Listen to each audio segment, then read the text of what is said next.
Whenever we finish a project, we do a lot of soul searching. A lot of reference got kicked around. The Seven Samurai, the Magnificent Seven. We talked very early on about showing off a more human approach to Spartans. I mean, we definitely focused on trying to go back to sort of the core of what made Halo CE, the Combat Evolved, the sort of phenomenon that it is. I remember my first time playing Halo, and I was in that first level, and after winding through these technical corridors, fighting aliens, and then I step out into this world, and it just opens up in front of me, and it's beautiful and alien and huge. That was a sort of seminal moment for me, and I think that's part of what we want to capture in Reach.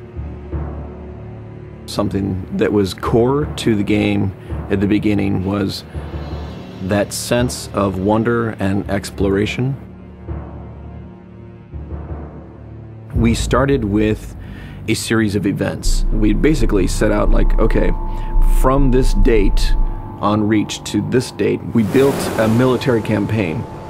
We all had a desire to really flesh out the backstory of what happened prior to Master Chief and Cortana even entering the picture. We knew there were other Spartans, and it just seemed like such a rich area to tell a character-driven story with new characters.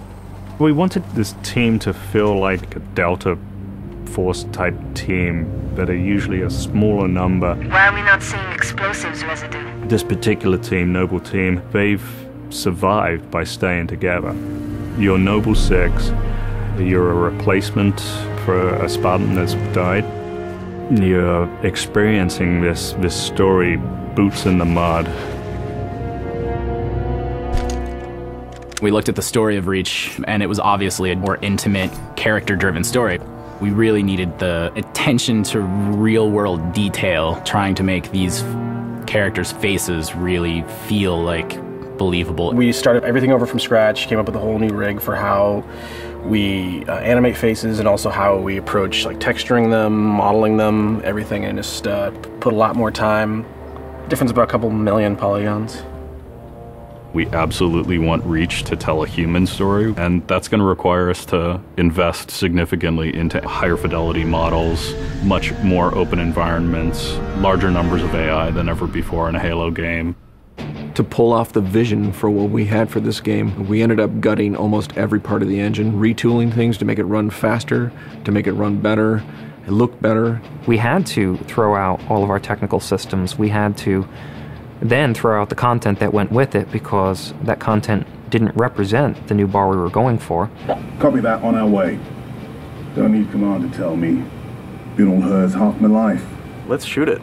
We've got a great team of guys, and they could take motion capture and they could make the poses way more dynamic, way more expressive. Those changes bring out the life, they bring out the style of our characters. We had probably 4 times the amount of polygons to play with this time around, which gave us a lot more freedom and creativity in what we wanted to achieve. When you look at total engineers that are actually putting code that are actually affecting this game, I mean, it's massive, 30 plus guys. It's crazy.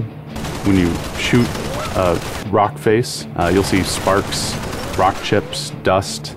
In Halo 3, we had a maximum of 100 colliding particles. In Halo Reach, we have thousands. We've got much more customizable Spartans than we've ever had in the past.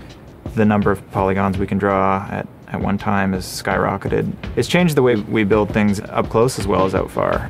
This is where Noble Team arrives, and then you're going to work your way down, all the way down these terraces. Big open environments, epic skyboxes. These are things that are quintessential to Halo. Like, we're building a planet that exists 500 years from now. We want to build spaces that you want to explore. We want to put twice as many characters, vehicles, and weapons into that environment. That's going to require massive improvements to the way we handle our artificial intelligence in the game. We now can put so many AI in an encounter that you can put 4 Spartans, the player, 8 Marines against 30-ish Covenant, and that's an actual serious challenge. Bringing the elites back was something that was really a true joy for us because they're such an awesome character to fight. What if the Spartans and the soldiers don't actually understand what the aliens are saying? What's that going to feel like? What if we can get back to having the aliens feel really alien and threatening? These people and this planet and this story deserve something new and different. Just a different underlying sense of tragedy, heroism. We're rebuilding everything from the ground up. You have to walk this very fine balance. We want to add new things, but we don't want to rough up anybody's baby. I mean, that's the whole thing about the crazy sausage that is Bungie's Halo Reach ODST universe, is that we've sort of developed this gameplay that every person sort of has the different things about it that they like, and I still think that we still struggle to figure out exactly what, you know, like what can we add or remove without pissing off certain people in the population. We looked at the Halo 3 assault rifle, and it really does feel kind of dated. It fit the tech then, but now we have all of these new polygons to play with. We went to a lot of trouble to sort of ground the weapons and the vehicles more in this sort of more real, more gritty world.